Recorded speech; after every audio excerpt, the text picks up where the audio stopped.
Good evening बच्चा लोग। Good evening sir. तो चलो हमारे क्वेश्चन नंबर 17 की तरफ हम लोग मूव करते हैं। हम बहुत ही सिंपल सा क्वेश्चन है। ल्यूकास टेस्ट का उपयोग किसके विभेद करने के लिए किया जाता है? Lucas test is used to distinguish between, इस सबको पता है ल्यूकास टेस्ट के बारे में। अल्कोहल में तुम लोग पढ़े थे कि प्राइमरी सेकेंडरी और टर्सरी अल्कोहल में विभेद करने के लिए, में डिस्टिंक्शन करने के लिए हम लोग यूज करते हैं किसका? Lucas reagent. वो अरे थोड़ा सा याद दिला देना चाहेंगे। ये क्वेश्चन नंबर कितना है? 17 है। याद करो, कंसंट्रेटेड HCl, कॉन्क HCl और एनहाइड्रस ZnCl2। एनहाइड्रस का मतलब निर्जल, यानी कि कंसंट्रेटेड HCl और तुम्हारा निर्जल यानी एनहाइड्रस, एनहाइड्रस यानी कि निर्जल ZnCl2 का मिश्रण को हम लोग क्या कहते हैं? ल्यूकास रिएजेंट कहते हैं। कोई दिक्कत? हाँ या ना? अब तुम लोग याद करो कि अल्कोहल का रिएक्शन हम लोग, यानी देखो सबसे पहले अल्कोहल का टेस्ट हम लोग ल्यूकास रिएजेंट से करते कैसे? देखो बाबू, फर्ज करो ये हमारा अल्कोहल है। अगर प्राइमरी अल्कोहल लेते हैं तो एक अल्काइल ग्रुप होगा यहां, सेकेंडरी लेते हैं तो 2 अल्काइल ग्रुप हो जाएगा, टर्सरी लेते हैं तो 3। तो फर्ज ये कर लो कि ये अल्कोहल 1 डिग्री भी हो सकता है, 2 डिग्री भी हो सकता है, ठीक है? 1 डिग्री और 2 डिग्री और 3 डिग्री अल्कोहल। कोई दिक्कत? अगर हम इसका रिएक्शन ल्यूकास रिएजेंट के साथ कराते हैं, सबको पता है ये ल्यूकास रिएजेंट, तो वो अरे ठीक है, यहां क्या होगा कि ये OH और ये H क्या बाहर निकल जाएगा? H2O, हाँ या ना? और अल्काइल क्लोराइड बनेगा। बोलोगे सर कौन सा अल्काइल क्लोराइड बनेगा? तो डिपेंड करेगा कि हम कौन सा अल्कोहल लिए,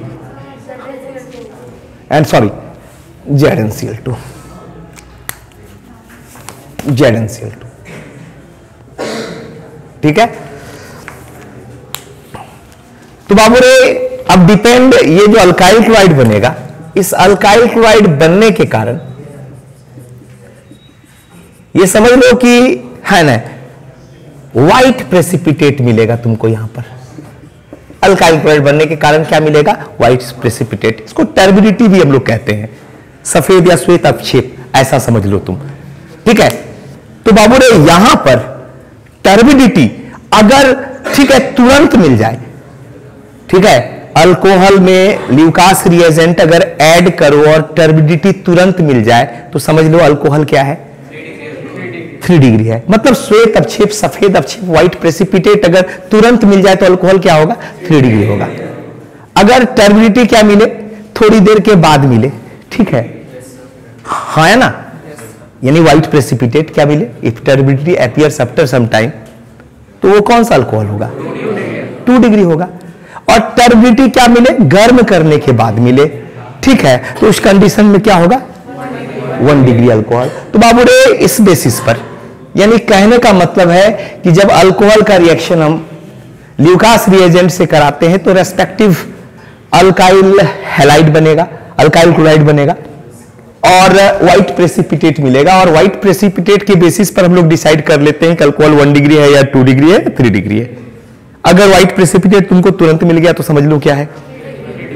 कोई दिक्कत? व्हाइट प्रेसिपिटेट मिला तुमको थोड़ी देर के बाद, 2-4 मिनट के बाद मिला तो समझ लो। और अगर व्हाइट प्रेसिपिटेट मिला, ठीक है, हीट करने के बाद, तो तुम्हारा क्या है? तो क्लियर हो गया बाबू रे? तो क्वेश्चन नंबर 17 का आंसर क्या होगा बुआरे? ए, ठीक है? यानी कि सिंपल सा बात है कि ल्यूकास अभिक्रमक से हम लोग किसका है ना, किसमें विभेद कर सकते हैं? प्राइमरी, सेकेंडरी एवं टर्सरी अल्कोहल में। कोई दिक्कत? चलो बाबू, क्वेश्चन नंबर 17 क्लियर, ठीक। चलो बुआरे क्वेश्चन नंबर 18 की तरफ मूव करते हैं हम लोग। एक सिंपल सा न्यूमेरिकल्स क्वेश्चन है, ठीक है? क्वेश्चन कह रहा है कि 298 केल्विन पर एक चालकता सेल जिसमें 0.00 0.001 एम केसीएल विलयन है का प्रतिरोध 1500 क्या है? ओम है। यदि इस ताप पर 0.001 एम केसीएल की चालकता 0.198 इंटू 10 टू द पावर -3 हो तो सेल स्थिरांक क्या होगा, सेल कांस्टेंट जिसको कहते हैं। ठीक है, तो बुआरे यहां पर इंग्लिश में भी सवाल दिया हुआ है, तुम देख लो। ज्यादा मतलब इंग्लिश में भी सवाल पढ़ते हैं, हिंदी में पढ़ते हैं, लेंदी हो जाता है, तो दोनों मीडियम में सवाल नहीं पढ़ते हैं। ठीक है, जो छोटा सवाल रहेगा दोनों मीडियम में पढ़ देंगे। ठीक है, तो बुआरे यहां पर तुमको सेल कांस्टेंट निकालना है। तुम लोग क्वेश्चन नंबर कौन सा है? 18 याद करो। कापा याद है, 1/r इंटू क्या होता है, L/A बताए थे, हाँ या ना। तो बुआरे कप्पा इक्वल टू क्या होता है, 1/r इंटू L/A होता है। कोई दिक्कत? अब ये L और A का रेशियो क्या कहलाता है, सेल कांस्टेंट, हाँ या ना। तो यहां पर इसको लिख सकते हैं, ये सेल कांस्टेंट को G स्टार से लिखते हैं। ठीक है, तो इसलिए G स्टार इक्वल टू तुम्हारा क्या हो जाएगा, कप्पा इंटू क्या हो जाएगा, R होगा। इस इक्वेशन पर, इस फॉर्मूला पर तुम्हारा सवाल बन जाएगा। अब कितना दिया हुआ है कप्पा का वैल्यू बताओ, बोलो बोलो कितना दिया हुआ है, 0.198 into 10 to the power -3। Kappa का वैल्यू कितना दिया हुआ है, 0.19 बोलो into 10 to the power -3, unit नहीं लिख रहे हैं। और आर का वैल्यू कितना दिया हुआ है, 1500 दिया हुआ है ना। इसको मल्टीप्लाई करो, कुछ नहीं करना है, उतना याद नहीं रखते हो ना, तो केवल तुम है ना सेल कांस्टेंट इक्वल टू ये याद रख लो और इस फॉर्मूला पर पुटअप कर दो। ठीक है, तो बाबू रे कितना हो रहा है, कैलकुलेट करने के बाद 0.297 आ रहा है, देखो तो आ रहा है, 0.297 आ रहा है, बोलो यूनिट हो जाएगा, आ रहा है, बोलो जी। तो 18 का आंसर कौन सा हो जाएगा, देख लो कैलकुलेट करने में, बोलो ए। क्लियर है, 18 का आंसर कौन सा हो जाएगा बुआरे, ए। ठीक है, चलो अब क्वेश्चन नंबर कौन सा होगा, 19। क्वेश्चन नंबर 19 देखो, अब कह रहा है calculate the percentage composition of solute in terms of mass of a solution obtained by mixing 250 gram of is 25% and 500 gram of 40% solution by mass। यानी द्रव्यमानानुसार, यानी द्रव्यमान के अनुसार 25% विलियन का 250 ग्राम तथा 40% विलियन का 500 ग्राम मिलाने पर बनने वाले विलियन में विलेय का द्रव्यमान प्रतिशत। देखो क्वेश्चन क्या कर रहा है, यहां पर बुआरे तुम्हारे पास दो सॉल्यूशन है। ठीक है, एक का है कितना है, 250 ग्राम है, और दूसरा क्या है, 500 ग्राम। यानी तुम यूं समझ लो, कितना नंबर क्वेश्चन है, सॉल्यूशन 1, ठीक है, और सॉल्यूशन 2। ये क्वेश्चन कह क्या रहा है, ठीक है, इसको मिलाए दोनों को, एक और सॉल्यूशन फॉर्म कर जाएगा, 3 नंबर उसको मान लिए। ठीक है, सॉल्यूशन 1 का कितना है ना, मास कितना है, बोलो 250, क्या है 250, 250 ग्राम है, और इसमें है ना तुम्हारा ये 25% विलियन का 250 ग्राम। इसका कहने का मतलब है इसमें 25% सॉल्यूट है, तो 250 का 25% कितना हो जाएगा बताओ, 62 पॉइंट, पक्का ना, ठीक है, ये हो गया। इसमें कितना है, बोलो कितना है, सॉल्यूशन कितना है, 500 ग्राम है, और इसमें कितना है, 40% सॉल्यूट है, तो क्या हो जाएगा, बोलो 200 ग्राम हो जाएगा। अब बाबू रे ये जो नया सॉल्यूशन बनेगा इसका मास कितना हो जाएगा, 200 प्लस 500 कितना हो जाएगा, 700। बात को समझना, अभी गौर करना। अब बताओ विलेय का कुल द्रव्यमान कितना हो जाएगा, विलेय का कुल द्रव्यमान, यानी टोटल मास ऑफ सॉल्यूट क्या हो जाएगा, बोलो टोटल मास ऑफ सॉल्यूट क्या होगा, बोलो 62.5 प्लस 200 इक्वल टू क्या हो जाएगा, 262.5 होगा। अब बाबू रे बात को समझो, 700 ग्राम सॉल्यूशन में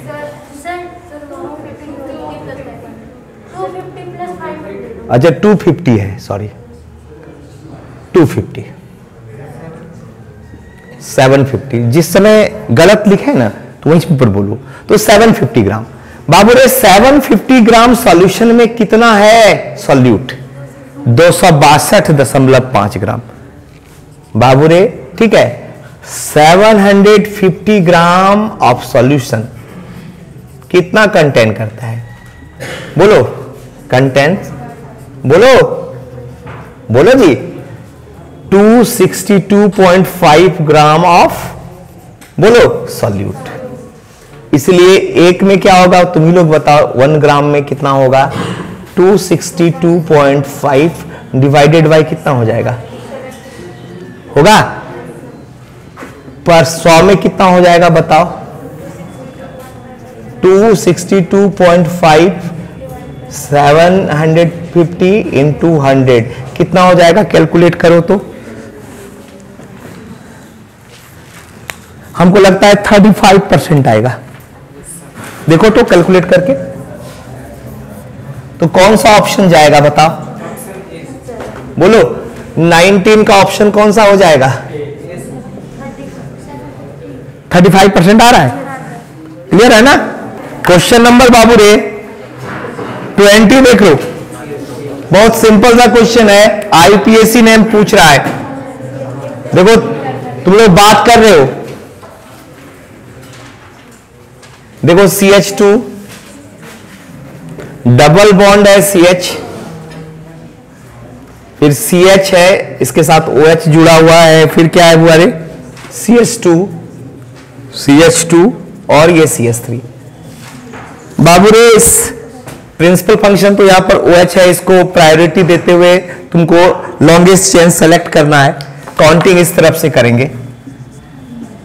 अब तुम लोग ही इस ऑर्गेनिक कंपाउंड का नाम बताओ। पहले बताओ प्रिंसिपल चेन में कितना कार्बन है? बोलो 6 है, तो हेक्स तो होगा ही। किस नंबर पर डबल बॉन्ड है? 1 इन, और उसके बाद ठीक है बोलो ठीक है, हेक्स 1 इन 3 ऑल। बताओ कौन सा ऑप्शन करेक्ट है? तो 20 का क्या हो जाएगा बाबू रे? ए। चलो 21 नंबर क्वेश्चन को देख लेते हैं क्या कह रहा है। ठीक है, एकदम सिंपल सा क्वेश्चन है बुआ रे। 21 क्वेश्चन, ठीक है। ये क्वेश्चन तुम लोग पिछले सेट में शायद कर लिए हो। अरे मार्कोनिक ऑफ एडिशन होगा, प्रोपीन है, ठीक है। देखो ध्यान से, ये प्रोपीन है तुम्हारा, याद आया? हाइड्रोलाइसिस हाँ आया ना? बोलो। अब यहां पर कौन सा पॉजिटिव पार्ट है? ये, और ये वाला क्या है? Negative part. तो मार्कोनिक ऑफ एडिशन में क्या होता है बताओ? ठीक है, H कहां जुड़ेगा? जहां ज्यादा हाइड्रोजन है उस कार्बन पर, और OH कहां जुड़ेगा? ठीक है बुआरे, तो इस कंडीशन में तुम्हारा जो प्रोडक्ट होगा वो क्या होगा बताओ? बोलो। ठीक है ना? H कहां जुड़ रहा है? ठीक है, सॉरी OH जुड़ रहा है और H जुड़ रहा है इस कार्बन पर। तो बताओ ये आइसोप्रोपाइल अल्कोहल है या इसका आईपीएसी नेम क्या होगा? प्रोपेन 2ऑल। कौन सा ऑप्शन करेक्ट है? तो 21 का बाबू रे आंसर क्या हो जाएगा? देखो इसमें जगह ऊपर छोड़े नहीं, तो 21 का आंसर क्या हो जाएगा? बोलो ए। ठीक है, कोई दिक्कत? बोलो। यहां लिख देते हैं 21 का आंसर ए। कोई दिक्कत?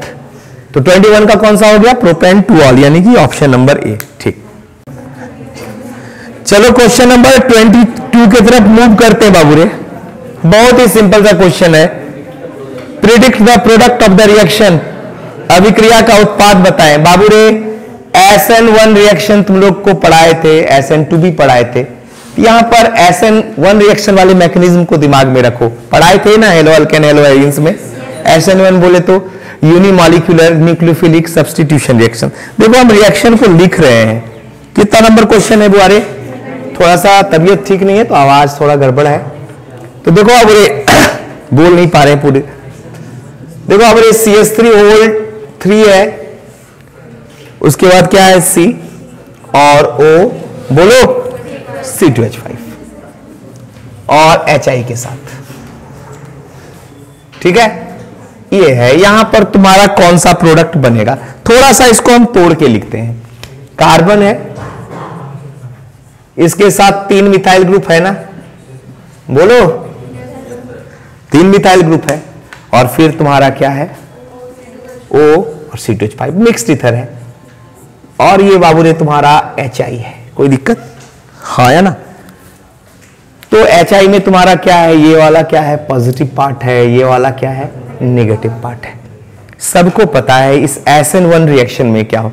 देखो यहां पर होता एक्चुअली क्या है कि यहां पर टर्सरी ब्यूटाइल कार्बोकैटायन बनता है, ये प्लस पार्ट हो जाएगा, ये तुम्हारा ठीक है। टर्सरी ब्यूटाइल कार्बोकैटायन प्रोड्यूस होगा, ठीक है। और ये टर्सरी है ना, टर्सरी ब्यूटाइल कार्बोकैटायन बहुत ही स्टेबल है, मोस्ट स्टेबल होता है। तो इस कंडीशन में I- क्या करेगा, इस कार्बन के साथ जुड़ेगा। कभी गलती मत करना यहां पर, ठीक है। तो यहां पर जो बाबू तुम्हारा प्रोडक्ट बनेगा, गौर करना। अब तुम लोग खुद ही बताओ इस अल्कोहल का नाम क्या है? टर्सरी ब्यूटाइल अल्कोहल है, हाँ या ना बोलो। तो ये तुम्हारा सॉरी आई जुड़ रहा है ना, टर्सरी ब्यूटाइल आयोडाइड। कोई दिक्कत? हाँ या ना? और तुम्हारा H जो है C2H5OH हो जाएगा, ठीक है। ये इथेनॉल हो जाएगा। बुआरे ये वाला ऑप्शन किस में मिल रहा है देखिए तो आप लोग बोलिए। बी नंबर 22 का बी, सॉरी डी ऑप्शन है ना। ये वाला ऑप्शन किस में देख लो ध्यान से, ये ऑप्शन किस में है? डी में है। किस में है? डी में। तो 22 का आंसर क्या हो जाएगा बुआरे? डी। चलिए नोट करना है आप लोगों को, चलो नोट कर लो आप लोग। क्वेश्चन नंबर 23 देखो बुआरे कह रहा है क्वेश्चन इथर बनाने की एक महत्वपूर्ण विधि है। प्लीज बाबूरे बात मत करो, ठीक है। One important method for the preparation of ether is, याद करो बाबूरे, हाँ पता है तुम लोगों को, विलियमसन्स प्रोसेस याद है ना। इसमें क्या कराते हैं, सोडियम अल्कोक्साइड है, ये अल्काइल एलाइड के साथ रिएक्शन कराते हैं। ये देखो NaX बार, हाँ या ना।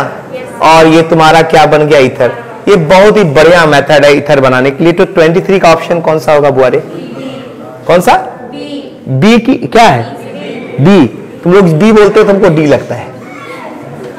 23 का क्या होगा? Option number B.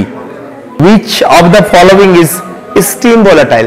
देखो कौन स्टीम वोलेटाइल है, यानी सीधा सीधा सोच लो ना, आसानी से कौन वोलेटाइल है, कौन आसानी से वाष्पित होगा, तुमको यहां देखना है तुमको। तो देखो बाबू सबसे पहला ऑप्शन ऑर्थोनाइट्रोफिनॉल है।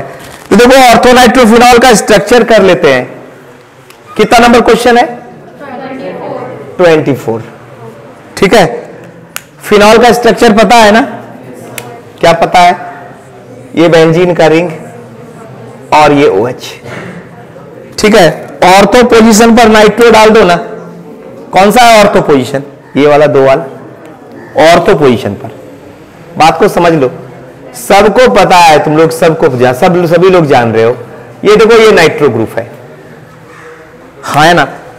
अब सबको पता है इस ऑर्थो नाइट्रोफिनॉल में क्या हो रहा है, यहां पर ये क्या बन रहा है, एक हाइड्रोजन बॉन्ड फॉर्म कर रहा है। कौन सा हाइड्रोजन बंधन, नाम क्या होगा? 2 तरह का हाइड्रोजन बॉन्ड होता है, एक इंटरमॉलिक्यूलर, दूसरा इंट्रामॉलिक्यूलर। तो यहां पर एक ही मॉलिक्यूल के 2 एटम के बीच बन रहा है ना, तो ये क्या है? इंट्रामॉलिक्यूलर हाइड्रोजन बॉन्ड है।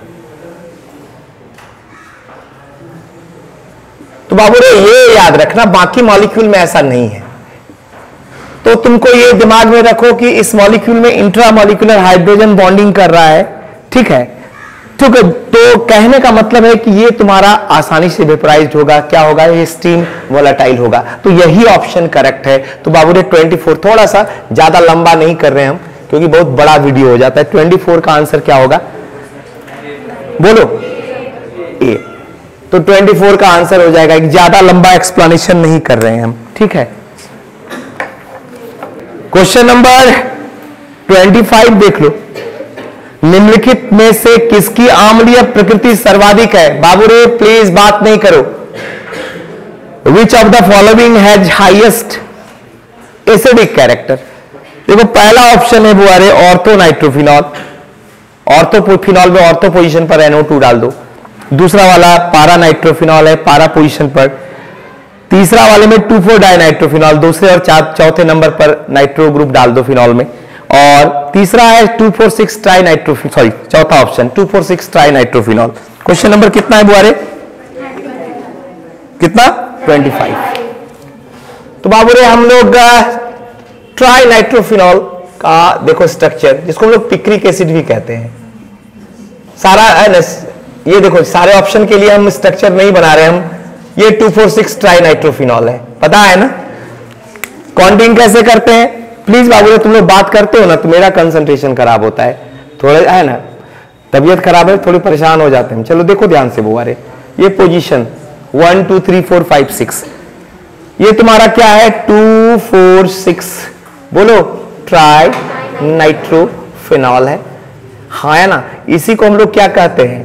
पिक्रिक एसिड भी कहते हैं ना। तो बोलोगे सर आप क्वेश्चन पर आइए ना कि किसकी एसिडिटी क्या होगी, मतलब क्वेश्चन क्या कह रहा है, किसकी, ठीक है, किसका एसिडिक कैरेक्टर, किसका एसिडिक नेचर ज्यादा होगा? बाबू रे इलेक्ट्रॉन विड्रॉइंग ग्रुप जान लो, प्रोटॉन को है ना, प्रोटॉन रिलीजिंग टेंडेंसी को बढ़ाता है।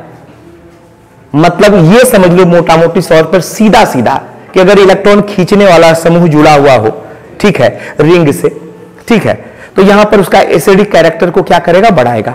तो बाबू रे ऑर्थो नाइट्रोफिनॉल है तो एक नाइट्रो ग्रुप है, एक इलेक्ट्रॉन खींचने वाला ग्रुप, पारा में भी एक ही है, ठीक है। उसके बाद तुम्हारा क्या है बोलो?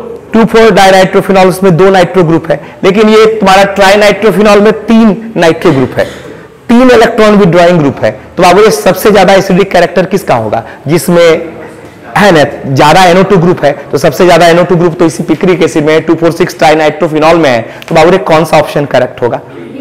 25 का आंसर समझ में आया या नहीं आया?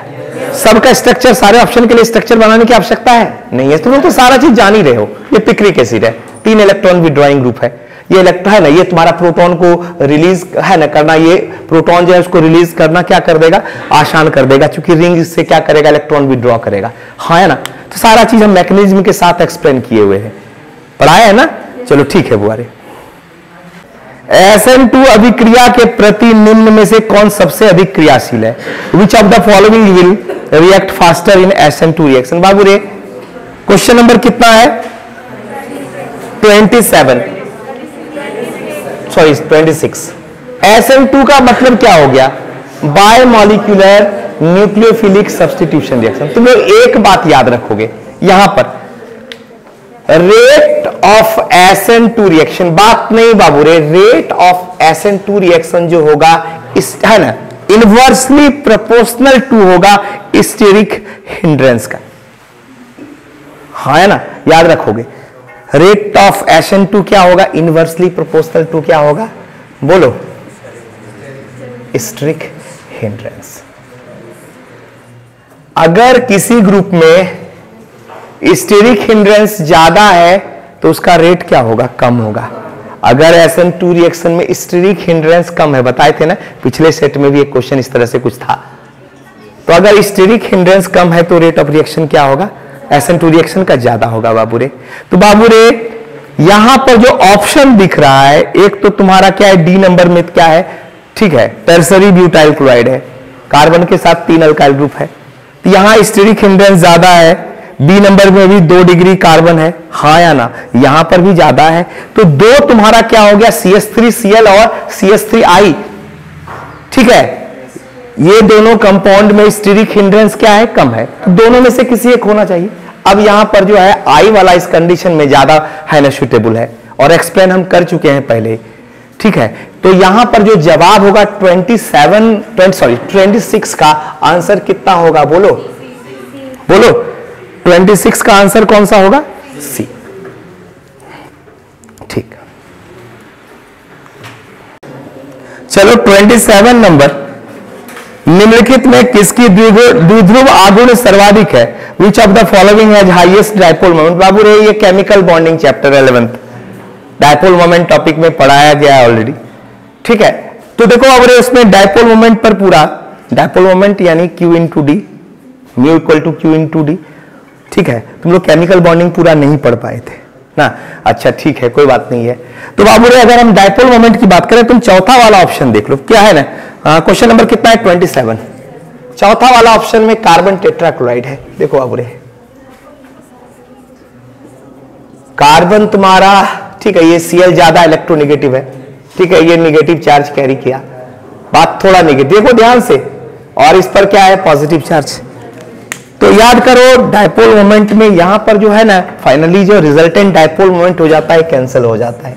देखो ये इसको कैंसिल कर रहा है, ये इसको कैंसिल कर रहा है, इस कंडीशन में डायपोल मोमेंट जो इसका हो जाता है ये क्या हो जाता है, ठीक है, 0 हो जाता है। तो ये कार्बन टेट्राक्लोराइड का जो तुम्हारा डायपोल मोमेंट है, इस तरह से सारे डायपोल मोमेंट को 11th क्लास के केमिकल बॉन्डिंग चैप्टर में डील किया। तो ये तुम्हारा कार्बन टेट्राक्लोराइड का जो डायपोल मोमेंट है वो क्या है, 0 है। इसी तरह से अगर हम बात करें तुम्हारे पास कौन कौन सा कंपाउंड दिया है बाबू रे, मिथाइल क्लोराइड है, दूसरा क्या है मिथिलीन क्लोराइड ना, डाइक्लोरोमीथेन यानी CH2Cl2, और तीसरा क्या है क्लोरोफॉर्म, और चौथा तो तुम्हारा ये क्या है कार्बन टेट्राक्लोराइड है। तो बाबू रे यहां पर मिथाइल क्लोराइड का वैसे हम वैल्यू लिख दे रहे हैं, बाद में कभी क्लास देकर के डायपोल मोमेंट पर पूरा लेक्चर हम दे देंगे, तो अभी फिलहाल तुम इसको वैल्यू से पकड़ दो, केमिकल बॉन्डिंग चैप्टर में पूरा इसको डिटेल किए हुए हैं ऑलरेडी। तो बाबू रे मिथाइल क्लोराइड का तुम्हारा डायपोल मोमेंट लगभग 1.90 या 1.89 डीवाई होता है। तो देखो बाबू रे इसका डायपोल मोमेंट लगभग कितना होता है 1.89 डीवाई, ठीक है। अगर हम बात करें डाइक्लोरोमीथेन का तो 1.6 के आसपास होता है डायपोल मोमेंट, है ना, को डीवाई, ये देखो 1.6 डीवाई होता है। और अगर हम बात करें क्लोरोफॉर्म का तो इसका डायपोल मोमेंट मेरे ख्याल से 1.08 के आसपास होता है, ठीक है। तो बाबू रे यहां पर, और ये कार्बन टेट्राक्लोराइड का देख रहे हो तो ये क्या है 0 है डायपोल मोमेंट। तो बताओ यहां पर सबसे ज्यादा डायपोल मोमेंट किसका है? ये तुम चारों का डायपोल मोमेंट अभी फिलहाल याद रख लो, बाद में पूरा हम है लोग पूरा केमिकल बॉन्डिंग के उस टॉपिक को पूरा डिटेल तुम लोग केमिकल बॉन्डिंग, ठीक है। तो यहां पर बाबू रे सबसे ज्यादा डायपोल मोमेंट तुम लोग किस में देख रहे हो, बोलो मिथाइल क्लोराइड में। तो कौन सा ऑप्शन होगा बुआरे, ए, ठीक है। तो 20 कितना है 27 का कौन सा हो जाएगा ए। चलो देखो अब ये प्रोपेनॉल है ना, बोलो इसका रिएक्शन किसके साथ है, SOCl2 थायनिल क्लोराइड के साथ। सबको याद है ये रिएक्शन, याद है ना, अल्कोहल का SO2 के साथ, देखो SOCl2 के साथ, तो SO2 बाहर, ठीक है, ये H एक Cl के साथ बाहर, याद आया। अब ये Cl तुम्हारा जुड़ गया अल्काइल ग्रुप के साथ, CH3 CH2 CH2 Cl, chloropropane है, यही तुम्हारा आंसर होगा। तो बाबू रे कौन सा ऑप्शन करेक्ट होगा, 28 का ए। चलो चलो अब रे 29, ज्यादा लंबा डील नहीं करेंगे, समय बहुत ज्यादा हो जाता है, बहुत लंबा वीडियो होता है। तो तुम लोग सबको पता है कि अल्काइल हैलाइड का अगर केसीएन के साथ कराते थे तो अल्काइल साइनाइड बनता था AgCN के साथ। पिछले सेट में भी इस तरह का क्वेश्चन किए थे हम। तो क्या बनेगा बाबू रे, अल्काइल आइसोसाइनाइड बनेगा ना, हाँ या ना, और AgX बार। तो कौन सा ऑप्शन होगा 29 का, बोलो ये है 29 हो गया। चलो ठीक है, क्वेश्चन नंबर 30 कितना है 30, पी ब्लॉक में हाल में ही पढ़ाए हैं, ठीक है। PCl5 एग्जिस्ट करता है, NCl5 नहीं करता है, बताए थे ना, कारण बताए थे कि अगर NCl5 में सेंट्रल एटम नाइट्रोजन का देख लो, atomic number 7 1s2 2s2 2p3, तो ये इसमें d ऑर्बिटल है, हाँ या ना, d ऑर्बिटल नहीं है। तो बाबू रे इस वजह से ये एग्जिस्ट नहीं करता है NCl5, ठीक है, बोलो भी। तो इस नाइट्रोजन में वैकेंट d ऑर्बिटल नहीं है, या सिंपली तुम d ऑर्बिटल नहीं है, इस वजह से NCl5 एग्जिस्ट नहीं करेगा। PCl5 में है तो वो करेगा। तो कौन सा ऑप्शन होगा बाबू रे, इसका NCl5 एग्जिस्ट नहीं करेगा। देखो अब 31 नंबर क्वेश्चन, देखो अब इस तरह का एक क्वेश्चन पूछेगा ही पूछेगा, ऑक्सीडेशन स्टेट वाला। बाबू रे आप लोग ऑक्सीडेशन स्टेट तो निकालने जानते हो, तो आप चलो 31 की बात करते हैं। कोई दिक्कत? फर्ज करो आप H3PO3 को ही ले लेते हो, फास्फोरस का ऑक्सीडेशन स्टेट चेक करो आप H3PO3 में। तो चलो बाबू रे इस P का ऑक्सीडेशन स्टेट को हमने क्या एज्यूम कर लिया, X। H के लिए क्या होगा 3 है, प्लस 1 इंटू 3 हो जाएगा P का X। O का कितना होता है -2 इंटू 4 इक्वल टू क्या होगा 0। तो X equal to 8 minus 3X equal to क्या हो जाएगा, सॉरी H3PO4 में X इक्वल टू क्या हो गया +5। बाबू रे बात को समझना, गौर करना। H3PO4 में अगर हम ऑक्सीडेशन स्टेट निकाल लेते हैं तो कितना आ रहा है +5। यही तो पूछ रहा है ना कि +5 ऑक्सीकरण अवस्था वाले फास्फोरस के ऑक्सी अम्ल को पहचाने, identify the oxo acid in which P exist in +5 state. तो देखो जान के हम H3PO4 के लिए कैलकुलेट किए, +5 आया, आंसर कौन सा हो गया। इसी तरह से आप कोई भी चेक करो, आप चलो फर्ज करो एक नंबर चेक करो, क्या है H3 बोलो। तो P के ऑक्सीडेशन स्टेट को X एज्यूम कर लो, O का -2 इंटू 3 और H का क्या होता है +1 इंटू 3 इक्वल टू क्या हो गया 0। तो X equal to 6 minus 3, X equal to क्या हो गया। इसी तरह से सबका ऑक्सीडेशन स्टेट चेक कर सकते हो ना आप, हाँ है ना। तो बुआरे तुम सब में चेक करो, +5 केवल H3PO4 में ही आएगा। तो बुआरे इसका कौन सा ऑप्शन होगा, C। कोई दिक्कत? 31 का क्या हो गया C। क्लियर है? चलो बाबू रे क्वेश्चन नंबर कौन सा होगा बोलो, 32। कह रहा है नाइट्रेट आयन में N की संकरण अवस्था, in nitrate ion the hybridization of N is. बाबू रे नाइट्रेट आयन यानी कि NO3 माइनस। बाबू रे इस तरह के क्वेश्चन को हम एक बहुत ही आसान ट्रिक तुम लोगों को बता रहे हैं, केमिकल बॉन्डिंग में वैसे इसको बताया गया है। कहीं पर अगर हाइब्रिडाइजेशन प्रिडिक्ट करना हो तो इसके लिए एकदम सिंपल, कोई भी कंपटीशन में भी आप कर रहे हो तो देखोगे हाइब्रिडाइजेशन प्रिडिक्ट करने आता ही है। देखो यहां पर हम इसका पूरा कॉन्सेप्ट दे देते हैं क्योंकि एक दो क्वेश्चन रहना है इस पर। वो अरे यहां पर तुम लोग एक थोड़ा सा स्टीरिक नंबर का कॉन्सेप्ट देंगे, बात को समझना। स्टेरिक नंबर, SN जिसको कहते हैं स्टेरिक नंबर। बाबू रे अगर स्टेरिक नंबर और यहां पर हम हाइब्रिडाइजेशन लिख रहे हैं, गौर करना बाबू रे, स्टेरिक नंबर अगर 2 आएगा ना तो हाइब्रिडाइजेशन होगा sp। देखो 2 ऑर्बिटल। अगर स्टेरिक नंबर 3 आएगा तो हाइब्रिडाइजेशन होगा sp2। अगर स्टेरिक नंबर 4 आएगा तो क्या होगा sp3। 5, 6, 7 के लिए दे रहे हैं। अब बताओ 5 में तुम लोग खुद से बताओ, सारा हाइब्रिडाइजेशन हम डील कर चुके हैं। बोलो अगर स्टेरिक नंबर 5 होता है तो sp3 5 ऑर्बिटल, हाँ या ना बोलो जी। अगर 6 आएगा तो बोलो वेरी गुड, और 7 आएगा तो, ये बात तो आप अपने दिमाग में रख लो। अब बोलोगे सर ये स्टेरिक नंबर निकालेंगे कैसे, हाँ या ना, तो उसके लिए भी बता रहे हैं। वो अरे एक बात बताना चाहेंगे तुम लोगों को कि हमेशा हाइब्रिडाइजेशन जो निकालना होता है ना वो तुम्हारा वो सेंट्रल एटम का ही होगा, ठीक है। तो एस्टेरिक नंबर के लिए number of atom bonded with central atom, अब प्लस तुम्हारा क्या हो जाएगा, या तुम सिंपली समझ लो number of atoms attached with, है ना। एस्टेरिक नंबर के लिए फॉर्मूला याद रखोगे, number of atoms attached with, किसके साथ, अटैच्ड विथ सेंट्रल एटम और प्लस लॉन पेयर, ठीक है, नंबर ऑफ एलपी। बात को समझना, ये होगा। अब फर्ज करो नाइट्रेट आयन की आप बात करो ना, तो सब लोग ऑलरेडी इसके स्ट्रक्चर को कर चुके हैं, ठीक है। तो नाइट्रेट आयन ये देखो यार, डबल बॉन्ड, एक कोऑर्डिनेट बॉन्ड और एक ऊपर तुम्हारा क्या है, ये नाइट्रेट आयन का तुम्हारा क्या है बुआरे, स्ट्रक्चर। कोई दिक्कत? तो बाबू रे यहां पर बताओ नंबर ऑफ एटम्स कितना अटैच्ड है, स्टेरिक नंबर कितना हो जाएगा। सेंट्रल एटम तुम्हारा क्या है, ये नाइट्रोजन है। इसके साथ कितना एटम अटैच है? 1 2 3, तो 3 प्लस। अब बताओ लॉन पेयर नहीं है तो क्या हो जाएगा? 0। तो एस्टेरिक नंबर कितना आया? तो बाबू एक कौन सा हाइब्रिडेशन होगा? तो आंसर कौन सा हो गया?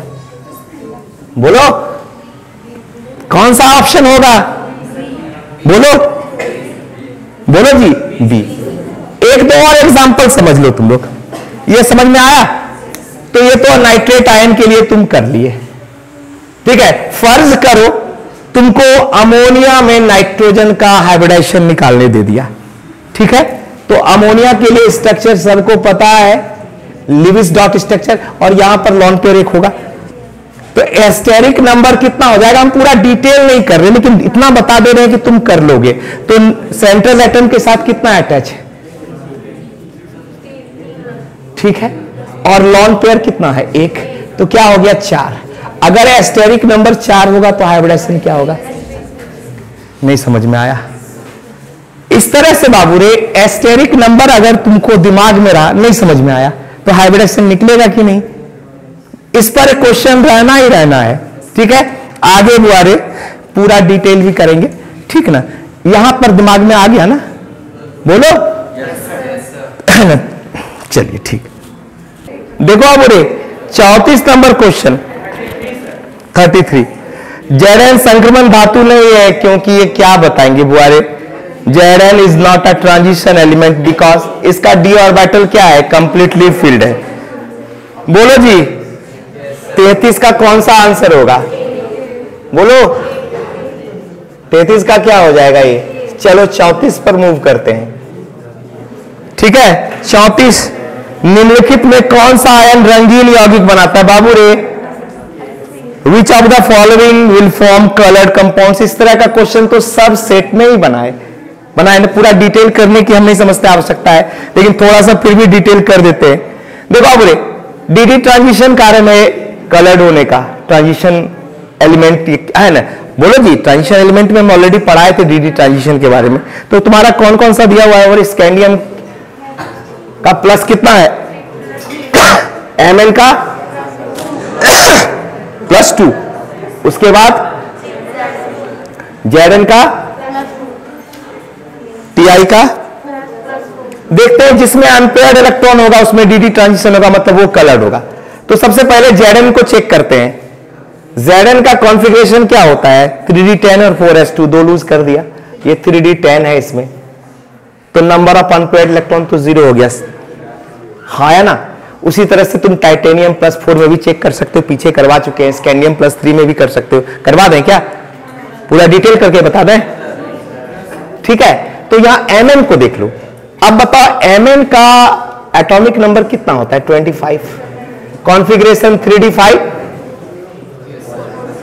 3d5 और 4s2 होता है ना।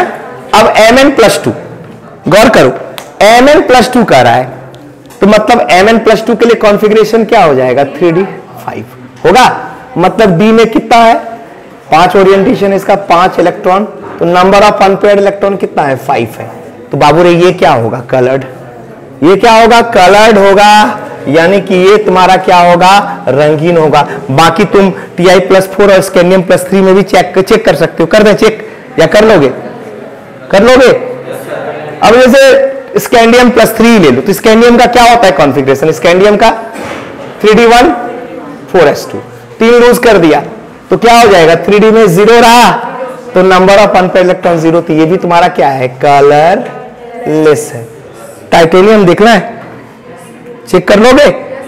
कर लोगे, तो ठीक है। चलो इस तरह से तुम्हारा कौन सा कलर्ड होगा? Mn+2। तो कौन सा ऑप्शन होगा बाबू रे 34 का? बोलो बी। क्लियर? देखो बाबू रे क्वेश्चन नंबर 35, M+2 आयन। देखो एटॉमिक नंबर Z = 27 दिया हुआ है ब्रैकेट के अंदर, उसका चुंबकीय आघूर्ण यानी मैग्नेटिक मोमेंट तुमको निकालना है। सिंपल सा बात है बाबू रे, बहुत बढ़िया क्वेश्चन है। आप 35 नंबर क्वेश्चन की बात कर रहे हो। M+2 आयन का कह रहा है, Z जब कितना दिया हुआ है, एटॉमिक नंबर कितना दिया है? तो बताओ 27 एटॉमिक नंबर कौन सा होता है? किसका होता है? Scandium 21, titanium, vanadium, chromium, manganese, Fe, cobalt 26 Fe, cobalt का कितना हो गया 27। ठीक है, हाँ या ना? तो बाबू ये M+2 क्या है, कोबाल्ट का क्या है, +2 है। हाँ या ना? इसका कॉन्फ़िगरेशन क्या होता है कोबाल्ट के लिए, बताओ, बोलो। 3d7 4s2 होता है, हाँ या ना? और कोबाल्ट +2 के लिए क्या हो जाएगा, 3d7, d में कितना 7, 1 2 3 4 5 6 7, नंबर ऑफ अनपेयर्ड कितना 3, बिना जोड़ा वाला। याद करो मैग्नेटिक मोमेंट का फॉर्मूला क्या बताए थे हम बाबू रे, सॉलिड स्टेट में भी बताए थे, कोऑर्डिनेशन केमिस्ट्री में भी आगे पढ़ोगे, ठीक है, और डीएफ ब्लॉक में भी बता दिए थे हम। √(n+2)Vm होता है ना, तो √() क्या हो जाएगा 3 मतलब √15Vm, वो तो है ही नहीं। अब √15 का स्क्वायर रूट क्या होता है, वर्गमूल क्या होता है, देखो 3.872 देखो होगा, हाँ है ना, 3.872। तो बताओ 3.872 Vm किस में है, तो 35 का आंसर क्या हो जाएगा, बोलो। चलिए बुआरे, ये हम लोगों का सेट 3 है ना, कंप्लीट हो चुका। अब हम लोग सेट 4 के लिए मूव करेंगे, ठीक है। सेट 4 के लिए नेक्स्ट वीडियो देखिए। अगर आपको वीडियो अच्छा लगा हो तो लाइक सब्सक्राइब जरूर कीजिए, ठीक है। तो चलिए।